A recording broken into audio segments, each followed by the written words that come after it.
Thank you. It is my great privilege to speak this August gathering. There are members of Baravati Lodge, Katak, Odisha, as well as other members assembled here. This book, Laws of Higher Life, actually it was a lectures delivered during the 12th Indian Section Annual Convention. This small little book, which you can see, this little book, actually it was published in 1903. 1903. Then uh, subsequently there are many number of editions and reprints, and sixth reprint was in the year 1985. There are three lectures delivered by Annie Besant in the particular convention, and we all know there are more than 300 books, pamphlets written or speeches delivered by Dr. Annie Besant. And in fact, she wrote two books. One is Ancient Wisdom, another is Study in Consciousness. And others are her lectures. So before I take up this book, let me say something about Annie Besant.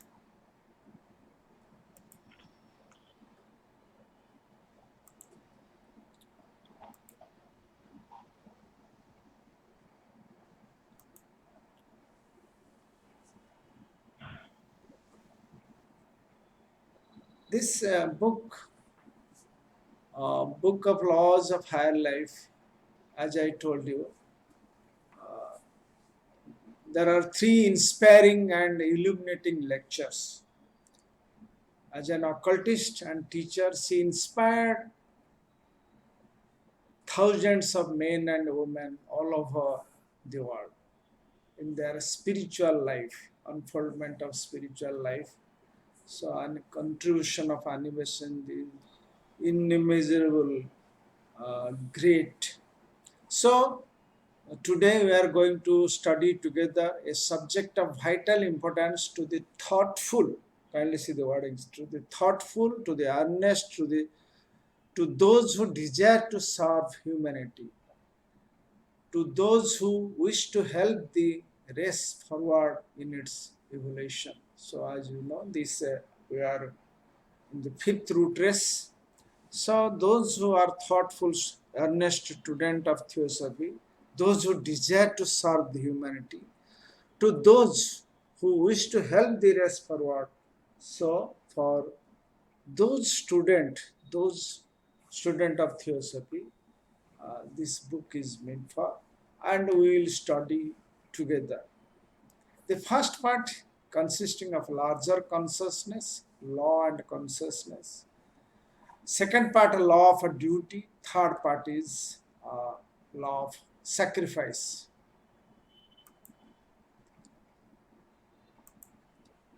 Like this, we'll study together. And this book, in fact, when delivered to the audience of 12th Indian Section Convention, as it was practiced then, so also now during the International Convention, the Indian Section Convention was taken place, and that time she delivered. And to throw some light on life history of Annie Besant. Annie Besant, in fact, was born previous life in India as a Hindu.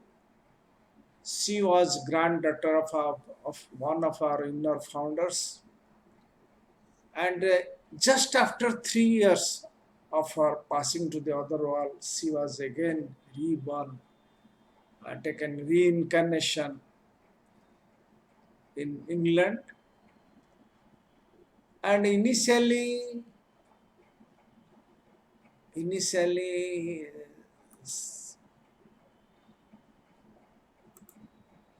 uh, her married life was very difficult.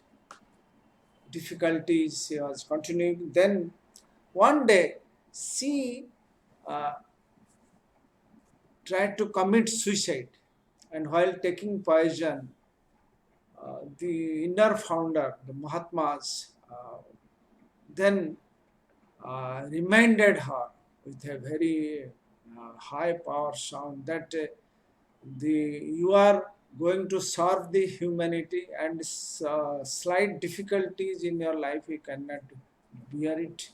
So then Annie Besant threw away that poison bottle. After that, at the age of 23, she and her husband divorced each other, and with the two children, she left alone, and she went to his own her house with her parents, stayed there. Then uh, at that time, she was not believing the existence of the God or any supernatural power. Then she became the socialist movement. She joined with Charles Warlock, and she started many type of social movement, like child marriage, like matchstick, young boys suffering labor problem, many types of work. She, with the help of Charles Barlock, she started in England. Then subsequently, she joined as a editorial office in a particular magazine, and it is in the year 1885 or 87, like that. At that time, she was sitting on the desk of a editorial office. Then thought come to her mind: whatever I am doing for the social problem, is it my life? How long I will continue like this? Then again the sound, again the his her inner teacher again told her with a resounding voice, "Are you ready for? Are you ready to leave everything for truth? Are you ready to leave everything for the truth?" Then she became surprised with the voice, because that voice was earlier uh, told to her that don't commit suicide in otherwise means. Then immediately next moment, the editor of that paper given her the to uh, go through that secret activity. So on that moment, she gone through that secret actin written by our messenger of truth, Blavatsky. Then she joined the Theosophical Society, and the rest is the history of how she popularized Theosophy throughout the world. At her time, there are many schools. When I was in Banaras, we are told that she established more than 200 school, college, women's movement, and she has the power, capacity to do many kinds of things, and she has the strong willpower, and with the blessings of our Gurudev, the one of our inner founder, she has done many things. Scout movement, guide movement, everything, whatever you will find, it is her contribution. Then subsequently, she dissociated herself from the theosophical movement, independence movement, then totally dedicated her life to the theosophy, popularizing theosophical movement, theosophical society, etc. Now the question is, still she is looking after us. I'm narrating a small story. On Thakur Baldev Singh, she was a student when Ani Besant was in Banaras. She was there for up to 1907 when she became the president. She left Banaras. Then that story, when Brother Sundaram would narrate, he will start crying. He will start crying.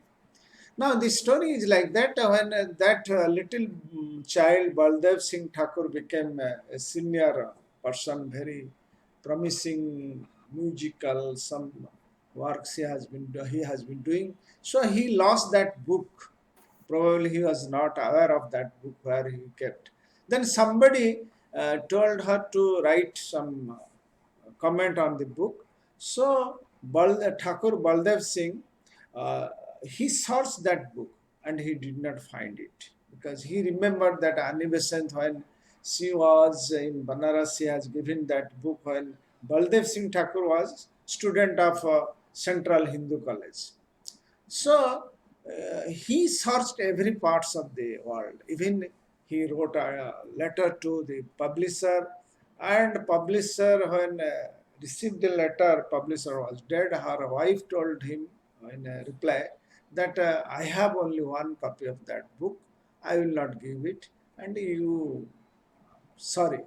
So on the night, Baldev Singh was sleeping. Then Ani Besant appeared in a dream. Then she told her, Baldev, I have given you that book and you kept in your almirah, the rack number so and so. You search it and you will get that book. It is still with you. So that was the story of that animation and how she was watching not only the members of Theosophical Society, but the members of but the humanity, those who are inclined towards the theosophy or any spiritual unfoldment, like that. So that was the story of interesting story how Anivesant, after he left this physical world, still she is watching them as serious student of theosophy. So we'll now this we'll study this subject which has vital importance for us, uh, and first pages 1 to 9 pages I am going to place for the members who are serious student of theosophy, because it will some kind of uh, interest will be created if we are serious, because study of theosophy books mean that. First thing is first chapter, larger consciousness. It relates to the chapter which has sub part is the law. What is the law? How universal law, uh, how it works, what is the man-made law, what is the divine law, how it is interacting with each other. There are so many people in the world now dealing with religion, and which religion means higher life, and it seemed to us that many are not aware of this higher law, higher life, higher law, and to them this uh, speech like laws of higher life, it means it is a arbitrary things, and they are of the hour that this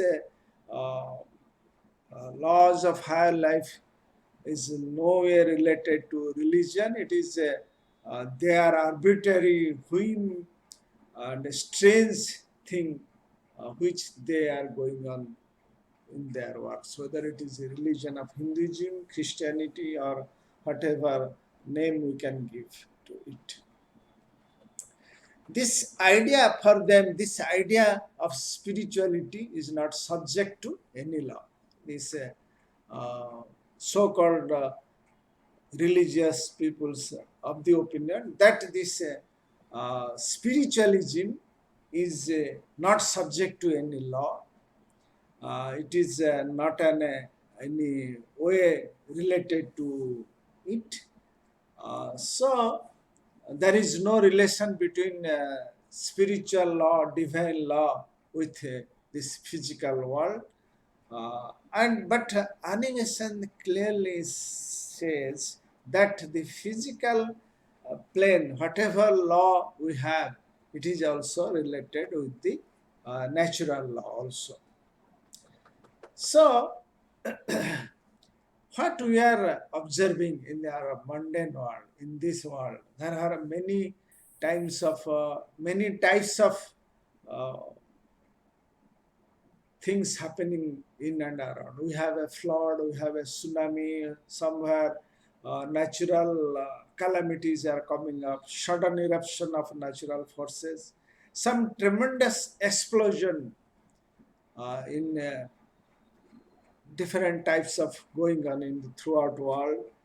There are slow progress is going on in different parts of the ocean, and we have marked that some kinds of natural calamities are also coming up.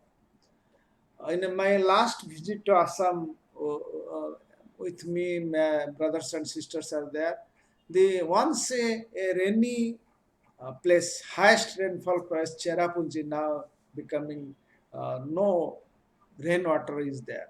It is like a desert. So, what is the problem? Why this thing has been happening? In whether this such eruption, whether this natural disturbance is has anything to have link with a law, this divine law. In such an eruption, man once saw something arbitrary, something catastrophic, something disorderly, something unexpected thing, or something outside the orderly growth of evolution is going on. This is the problem we are facing in our mundane one. The one was thought orderly, the other is cataclysm, other is disorderly. If you see that progress of man, science, etc., something is order is going on. But in other parts, we'll see there are some kind of cyclonic storm, flood, etc., etc., damaging the whole humanity, whole environment. But now we know all natural processes, sudden or slow, unexpected or predicted. Science has predicted many things. Come within the animation says, come within the rim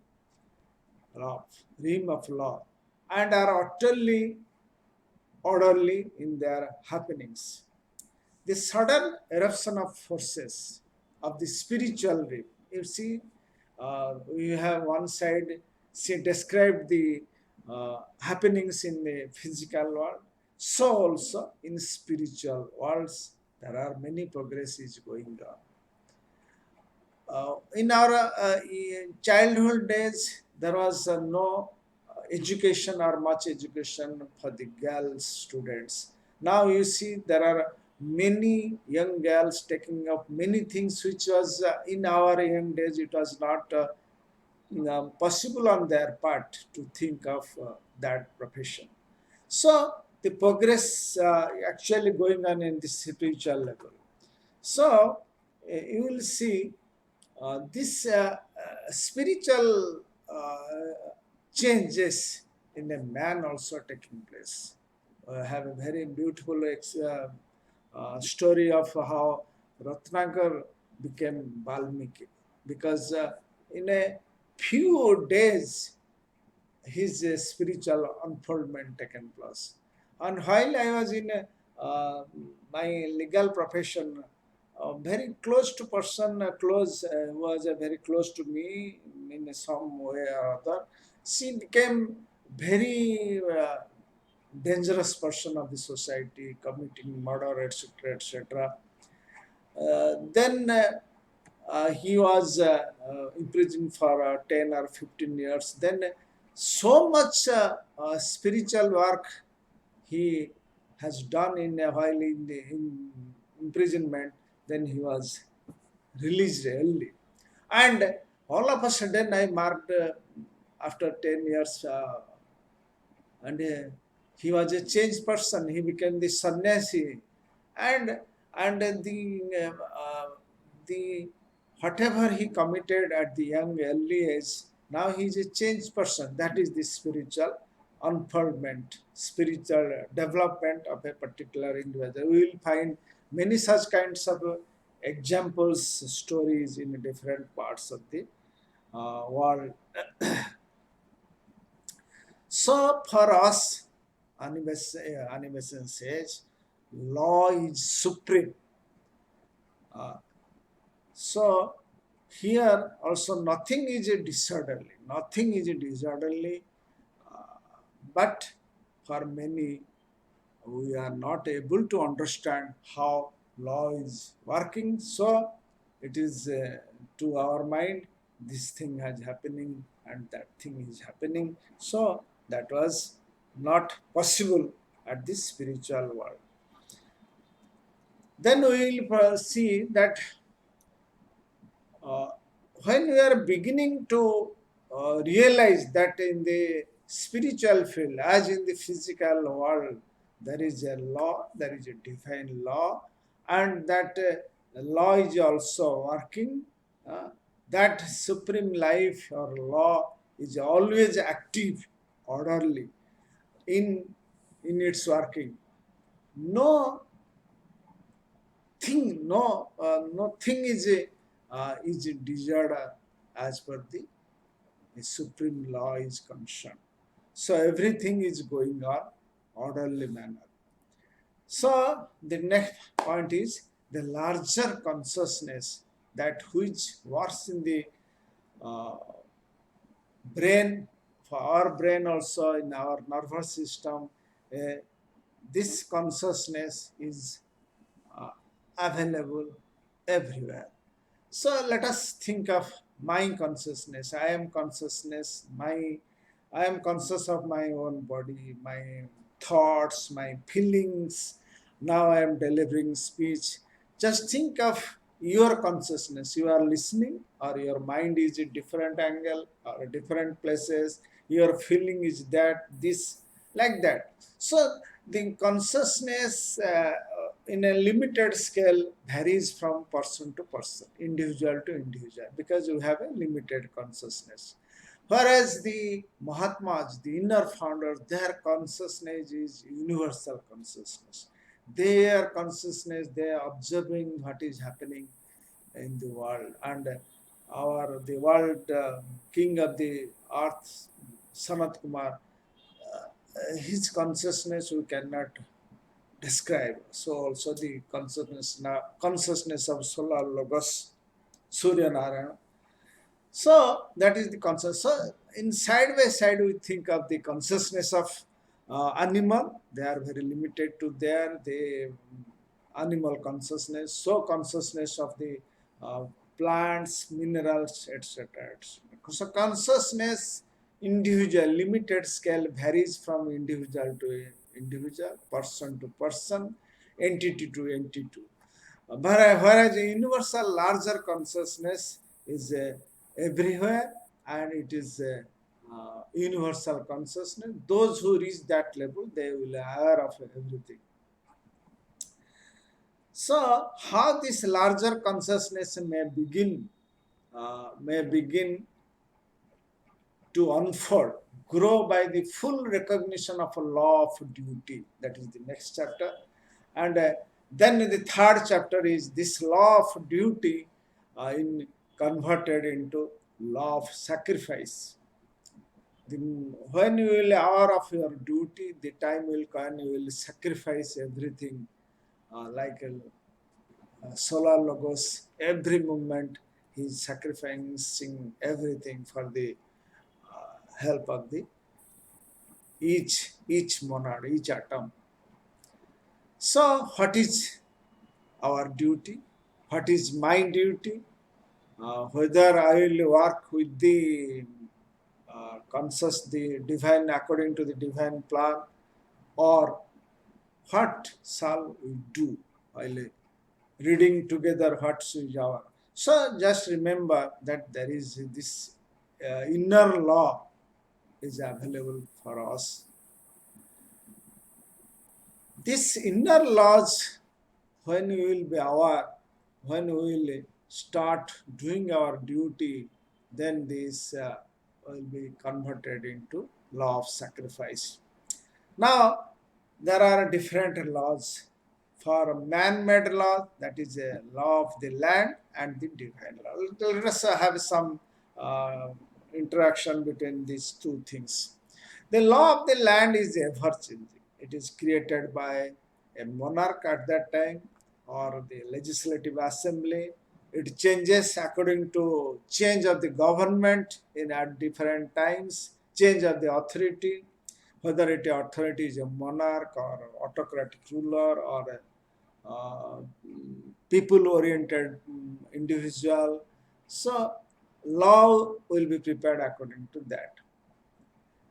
So that law, man-made law, if you violate, you will get punishment.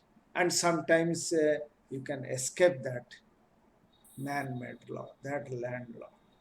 So, and that law is different from country to country. Suppose if you commit some kind of minor punishment by here, you will be given some kind of light punishment or 1 2 month jail or something like. Suppose this type of punishment if you commit in Saudi Arabia or in other country of the Middle East, if you commit any punishment in the right hand, your right hand will be chopped off. Like this, suppose you commit here some kind of rape or some to gal, then here you can escape. You can be free for 10 years, then trial will complete, then I will be imprisoned for, if there is a proof, then you will be imprisoned, then you will be released. But whereas in Saudi Arabia, within a second, within an hour, the trial will be completed and you will be hanged to death by the firing squad. So the man-made laws, the law of the land, physical law, it is varies from country to country. Whereas the law of the nature, divine law, is not command issued by any authority. That is the important. The law of nature, not a command issued by any authority. Law is a statement. Here, animation says, law is a statement of the conditions under which a certain thing invariably happens. Exactly listen. The divine law or law is a conditions under which a certain thing invariably happens. It is not a command, but a statement of conditions. Not a, so that is the difference between two. Whereas these conditions are found, there will follow a certain event. If the particular condition is there, then the event will take place. It is a declaration of a sequence, a succession, unchanging. This divine law, law of nature is unchanging, new, immutable, unimpeachable, because these laws are expression of the divine nature, in which there is no change nor shadow of turning. And see what is happening in Cherrapunji, what is the happening uh, in the, that is the western coast of America, whereas 150 feet waves from sea is coming. So these are the things taking place because there is some disturbance in the law of nature. Because of that reason, that was taking place. The no rains in the Cherrapunji or heavy floods in the western part of the uh, US America. It is because of there is a violation of this this condition of nature. So law of nature is not a command like do this. If you will not do, you will get punished. Law of nature is not like that. So don't law of nature say will not say don't do that. It is a statement. If such and such conditions are present, such and such results will happen. If the conditions change, the result will change with them. So what is happening in Cherrapunji in Assam? Because condition changed in somewhere, some parts of the world. So that is the repercussion, that is the result of that place. So also it is happening in US also. So there is nothing to do this, do that. It is nothing like that. Now I am giving when I was very young, one our very senior most member, Dr. Jagannath Padhi, when his little young girl, she has no knowledge of how she was very early, 6 7 months or 1 year old. She tried to catch that light we call in Odisha lantern, that kerosene light. So she always attracted to her. So Brother Jagannath Padi, what he how to give him her knowledge, she just taken her little finger and put it in the glass of that lantern.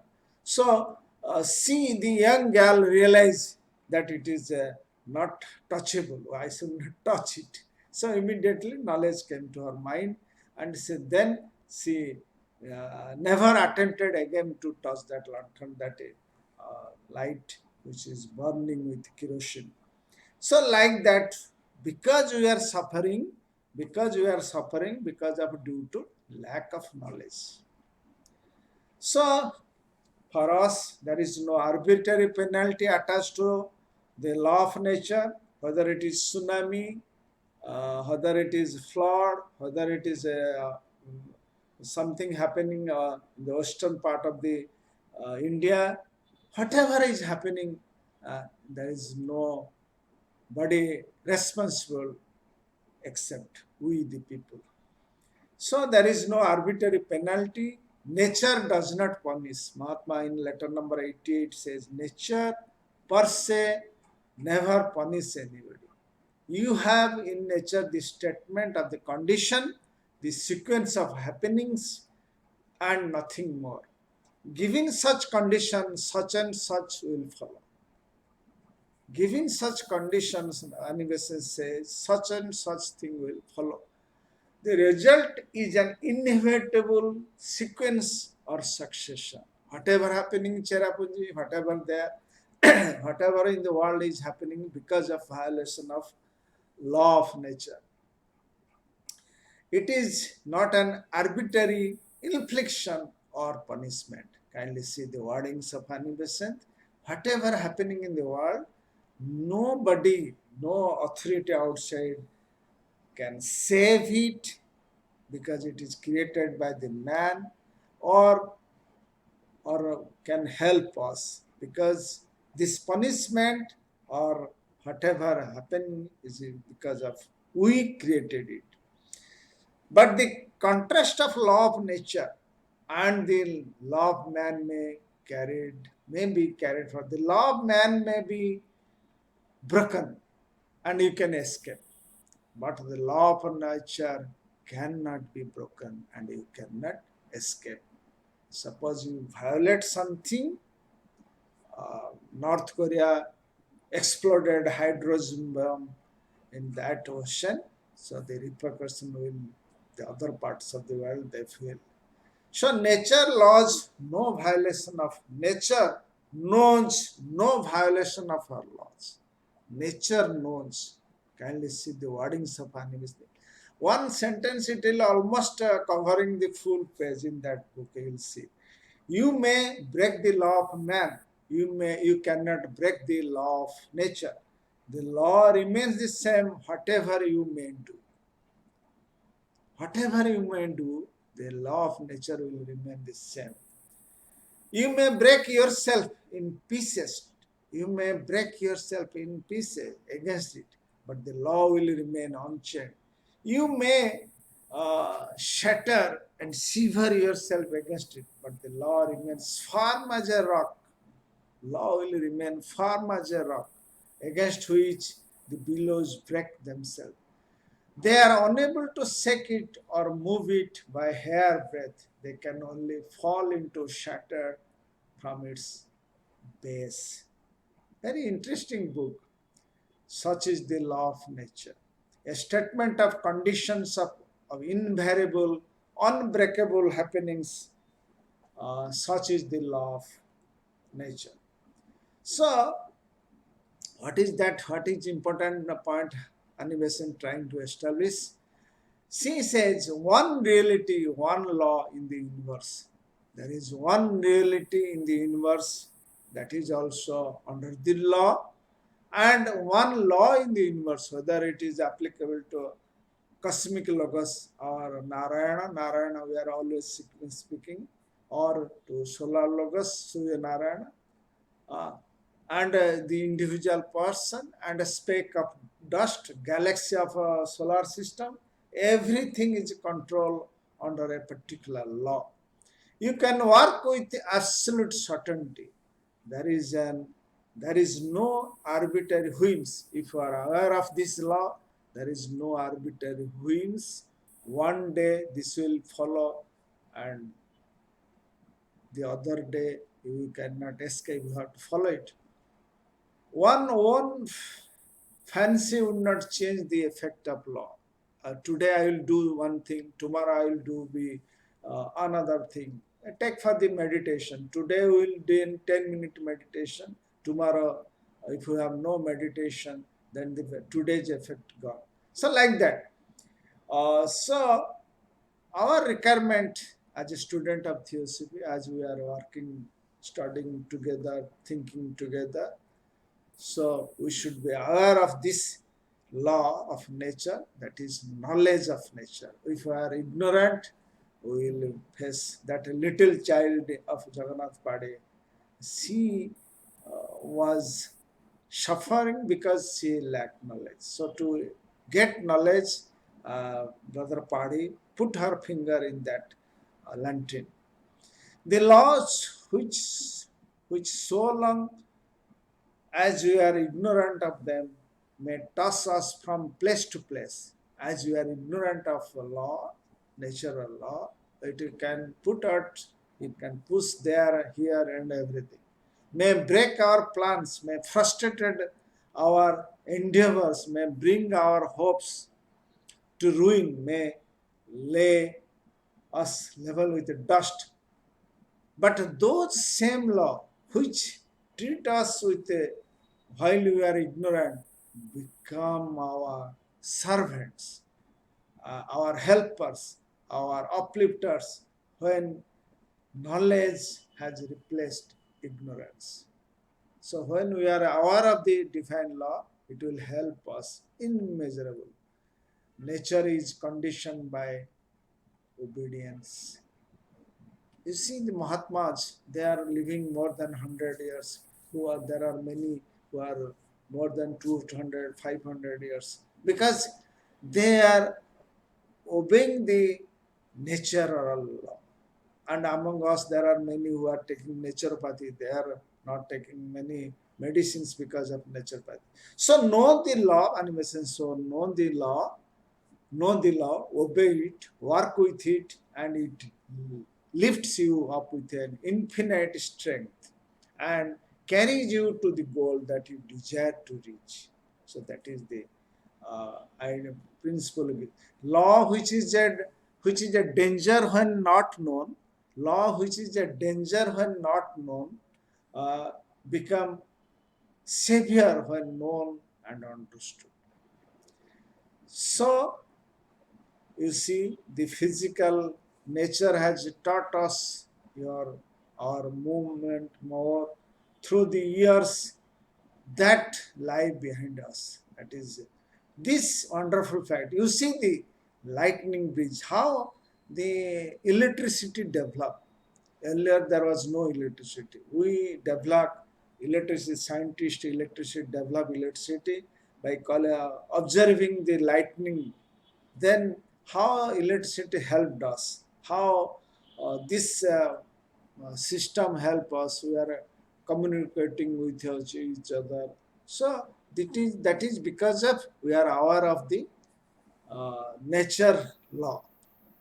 Like this, this same force, now this lightning speed light etc carries the message uh, over helping over many people in many ways.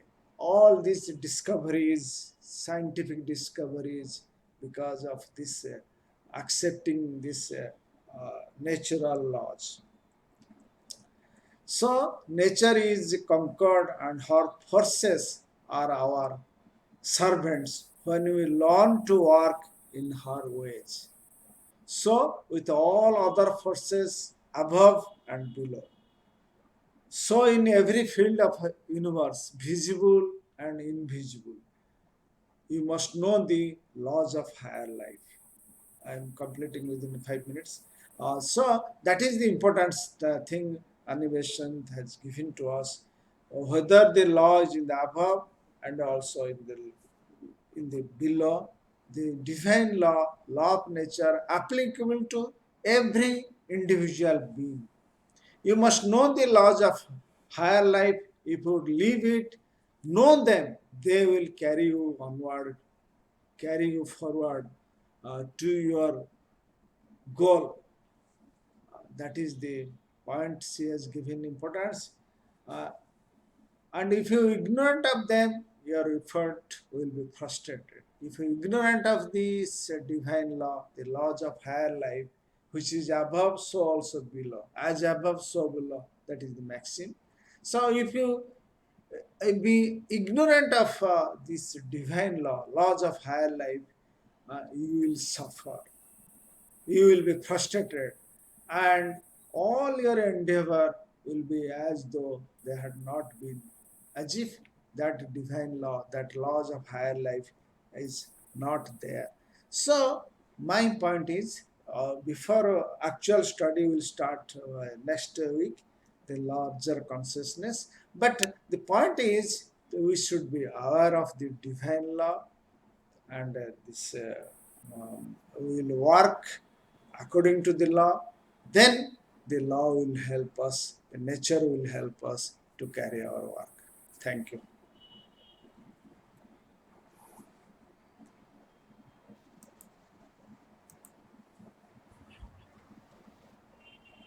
Thank you very much, respected Brother Pradeep Babu, very nicely explaining the life and the struggle that Madam Animation has had to come across, and how she